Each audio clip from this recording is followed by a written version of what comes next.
নমস্কার বন্ধুরা, আজকে গার্গী কিচেনে আমার ছেলে করবে একটু মুসুর ডাল আর মুগ ডাল দিয়ে খিচুড়ি করবে, 2 রকম ডাল দিয়ে।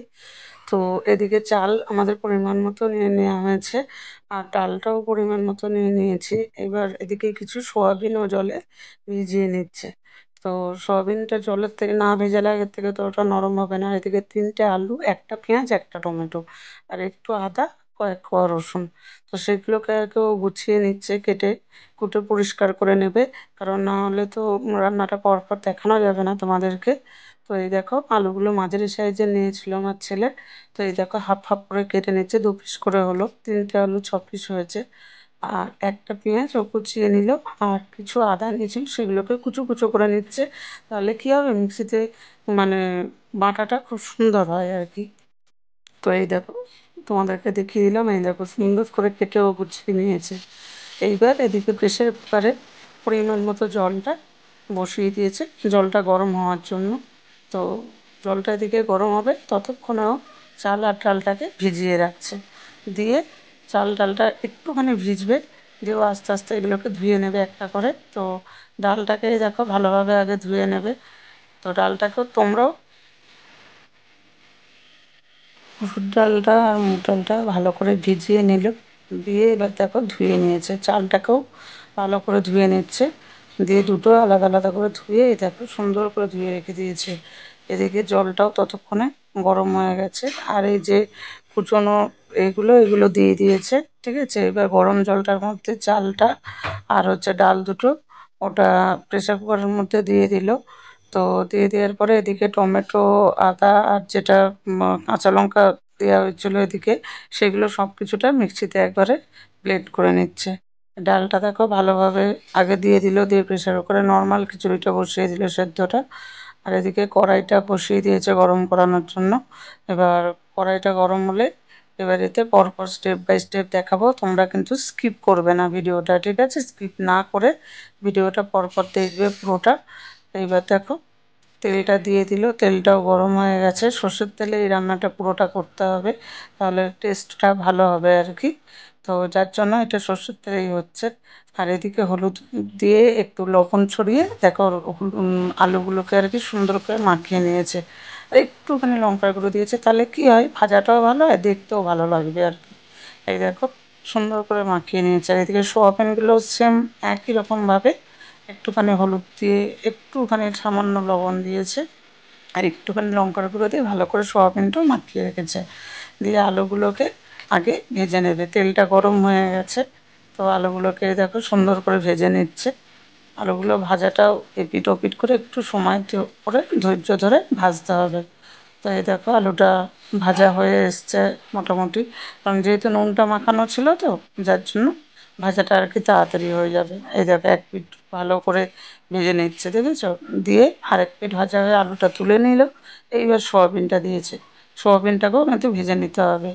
ভেজে নেওয়ার পরে কড়াইয়ে অল্প করে আবার তেল দিয়েছে, দিয়ে এখানে তেজপাতা, শুকনো লঙ্কা, আর একটু সেই রসুনগুলো যেগুলো থেতো করে রেখেছিল, সেই রসুন থেতোটা, আর একটু সাদা জিরে, এইটা ফোড়নে দিল। দিয়ে তার সঙ্গে কয়েকটা এলাচ দিয়েছে, আর একটু দারচিনি দিয়েছে। ঠিক আছে, দিয়ে ভালো করে ফোড়নটা ভালো করে ভেজে নিচ্ছে। এবার ফোড়নটা ভাজা হয়ে আসলে ওই যে মশলাটা যেটা বেটে রেখেছিল মিক্সিতে, সেটা দিয়ে দিল। দিয়ে এবার মশলাটাকে ভালো করে কষিয়ে নেবে। এবার মশলাটা যতক্ষণ ভালো করে কষানো হবে, ততক্ষণ দেখো এই সাইডে, এই দেখো মশলাটা ভালো করে কষা হয়ে এসছে, মানে জলটা ভালো, কাঁচা জলটা পুরো শুকিয়ে গেল। তার মধ্যে এবার আমার যে ঘরে যে ভাজার মশলা করাই থাকে, তোমরা যারা আমার ভিডিও বরাবর দেখো তোমরা জানো। তো আমার ছেলে খুব মন দিয়ে রান্নাটা করে, ও রান্নাটা খুব ভালোবাসে আর কি করতে। তো সেই জন্য দেখো এর মধ্যে সব কিছু হলুদ, ভাজা মশলা গুঁড়ো, একটু লঙ্কার গুঁড়ো সব দিল, আর লবণটা এবার দিয়ে দিল। দিয়ে এরপর একটু পরিমাণ মতন অল্প করে একটু চিনি দেবে, কারণ চিনি না দিলে কিন্তু রান্না স্বাদ আসে না। যে রান্নাই করো না কেন তুমি চিনি মাস্ট দিতেই হবে একটু। চিনি আর লবণটা ঠিকঠাক থাকলে কিন্তু রান্নাটা পুরো অন্যরকম খেতে লাগে। এই দেখো মশলাটার ওপর দিয়ে তেলটা ভেসে উঠেছে, দেখেছো? তার মানে কি, মশলাটা আমার কষা হয়ে গেছে। এইবার ছেলে ওর মধ্যে আমার এটা দিয়ে দেবে, ওই তোমার আলুটা আছে না, ওর আগের থেকে ভেজে রেখেছিল আমার ছেলে, তো সেই আলুটা এবার দিয়ে দেবে দেখো। এর মধ্যে আলু দেবে আর হচ্ছে তোমার সোয়াবিনটা, এটা দিয়ে কিন্তু মশলাটা কষিয়ে নেবে একেবারে। এই দেখো মশলাটা পুরো ভালো করেও কষিয়ে নিলে, এবার সোয়াবিনটা দিয়ে দিয়েছে। সোয়াবিনটা দিয়ে দেওয়ার পরে সোয়াবিনটা যখন একটু কষা কষা হয়ে এসছে, তখন আবার ওর মধ্যে ভাজা আলুগুলো দিয়ে দিল। তো ভাজা আলুগুলো দিয়ে একেবারে মশলাটাকে সুন্দর করে কষিয়ে নেবে। আর ততক্ষণ ওদিকে তো খিচুড়িটা বসিয়ে দিয়েছিল জানো, তো খিচুড়িটাও হয়ে এসছে, যার জন্য এটাও এদিকে আমার আলুটা এখানে মোটামুটি হাফ সেদ্ধ হয়ে গেছে আর কি, বুঝতে পেরেছো? এটা কষে কষে একটু ঢাকা দিয়ে সময় দিয়ে কষাবে জিনিসটা, দেখবে আলুটা এখানেই অনেকটা সেদ্ধ হয়ে যাবে। তো এইটা মোটামুটি সেদ্ধ হয়ে আসলে তোমার মানে রান্নাটা মোটামুটি এদিকে হাফ হয়েই গেল, আর এদিকে দেখো খিচুড়িটা বললাম না তোমাদেরকে হয়ে এসছে, নর্মাল যে ডাল চাল দিয়ে যেটা বসিয়েছিল। এইবার ওই মশলার সঙ্গে কষে যেটা করলো সেইটা খিচুড়ির মধ্যে মিশিয়ে দিল, দিয়ে এইবার সুন্দর করে আরেকটু উষ্ণ গরম জল করবে, করে ওর মধ্যে দিয়ে দেবে, দিয়ে সুন্দর করে নেড়ে দেবে। দিয়ে এইবার যে ভাজা মশলা যেটা করতে হবে সেইটার জন্য তোমার গোটা জিরে, শুকনো লঙ্কা আর একটু মৌরি, এইটা নিতে হবে। এটা নিয়ে একটু খোলা কড়াইয়ে ভেজে নিতে হবে। ভেজে নিয়ে এইবার সেটাকে মিক্সিতে গুঁড়ো করে নিতে হবে। মিক্সিতে গুঁড়ো করে নিয়ে এই দেখো মিক্সিতে পুরো গুঁড়ো করে নিয়েছে মশলাটা। এবার দেখো খিচুড়ির ওপরে পুরো ছড়িয়ে দেবে। ঠিক আছে, এই যে পুরো ছড়িয়ে দিল। দেখেছো কত সুন্দর খিচুড়িটা খেতে হয়েছিল, ভাবতে পারবে না, দেখতে যতটা সুন্দর লাগছে খেতেও জাস্ট অসাধারণ হয়েছিল। ঠিক আছে, খিচুড়িটাকে এবার পুরো মশলার সঙ্গে মিশিয়ে দেবে। আর যখন ঘিটা এখন দেওয়া হলো না, এর উপর মধ্যে একটু গরম মশলা দিতে হবে। ঠিক আছে, তো সেই গরম মশলা গুঁড়ো আমার ঘরেই করা থাকে, সেটাও দিয়ে দিল।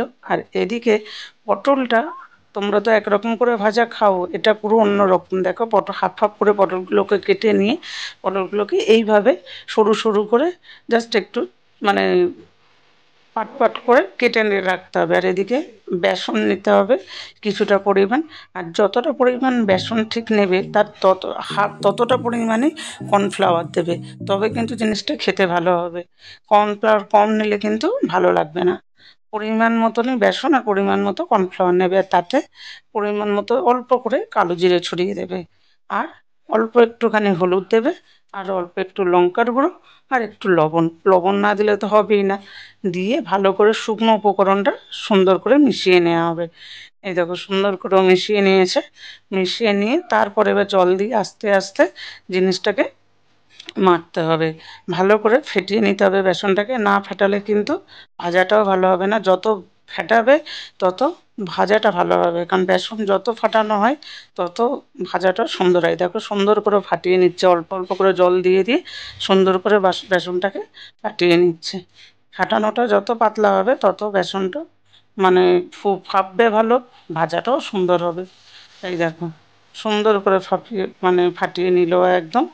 এইবার দেখো একটু একটু করে তোমার পটলগুলো যেগুলো করে রেখেছিলো, এই দেখো পটল কিন্তু ভালো করে বেসনগুলো পটলের গা থেকে ঝেড়ে নিতে হবে, বেসনের মধ্যে দিয়ে দিয়েই চুবিয়ে ভাজলে হবে না, তাহলে কিন্তু পটলের চপ হয়ে যাবে। ঠিক আছে, এইভাবে একটু ঝেড়ে নিতে হবে বাটির সঙ্গে, তবে তারপর তেলে দেবে, দেখবে একদম সুন্দর ভাজাগুলো হবে। এইভাবে পটল ভাজাটা তোমরা মনে হয় কেউ কোনোদিনও করোনি, একবার করে দেখো, সত্যি বলছি খুব সুন্দর খেতে হয়েছিল।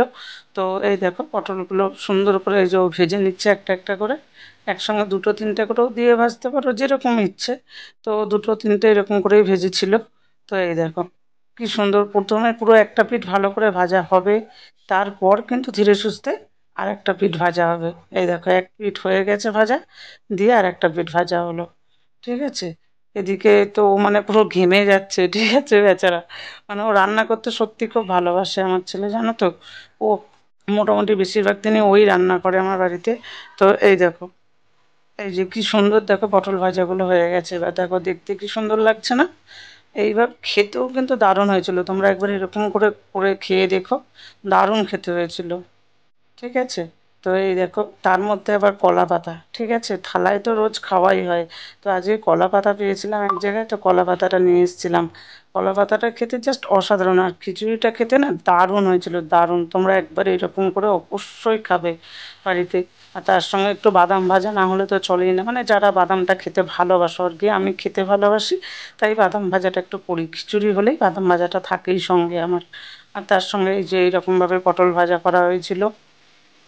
তা ওকে আমি বললাম যে তাহলে তুই একটু খা, নিজেই যখন রান্না করেছিস তুই আগে খা। আর ওর এই মানে এই ধরনের পাঁপড়গুলো ওর খুব পছন্দের, ওই জন্য পাঁপড়গুলো কিনে দিই, ও খায় এইগুলো, ঠিক আছে, খিচুড়ির সঙ্গে। তো এই দেখো আলুটা কত সফট হয়েছে, দেখো দারুণ হয়েছিল খিচুড়িটা খেতে। তো ওকে আমি বললাম তুই একবার খেয়ে বল কেমন হয়েছে, তোমরাও একবার এই রেসিপিটা বাড়িতে অবশ্যই করে দেখো।